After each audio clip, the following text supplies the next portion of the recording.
नमस्कार, माझे नाव अर्जुन रामदास बोराटे आहे. मी आता 7वी ब मध्ये शिकत आहे. नमस्कार, माझे नाव प्रतीक्षा प्रदीप चव्हाण. मी आता 7वी ब मध्ये शिकत आहे. आमच्या शाळेचे नाव आहे सिद्धार्थ विद्या मंदिर. आजकाल तुम्ही बाजारात पाहिले असेल अनेक प्रकारचे एअर फ्रेशनर्स, धूप, अगरबत्ती भेटतात, पण ते रासायनिक पद्धतीने बनवले जातात. म्हणून आम्ही हे आयुर्वेदिक धूप बनवलेले आहे. त्यासाठी लागणारे साहित्य: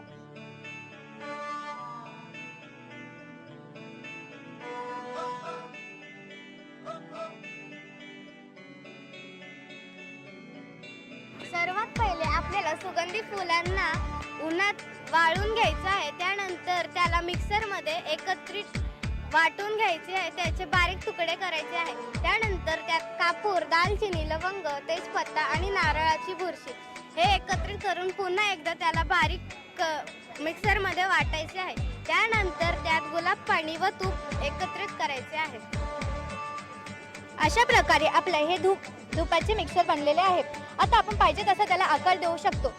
आता ह्याचे फायदे काय मी तुम्हाला सांगते. सर्वात पहिले म्हणजे आपल्याला या धुराने कोणताही धोकादायक म्हणजे परिणाम होत नाही आपल्या शरीरावर, आणि हा धूर आपल्यासाठी अजिबात धोकादायक नसतो आणि ह्याचा सुगंध देखील खूप चांगला येतो.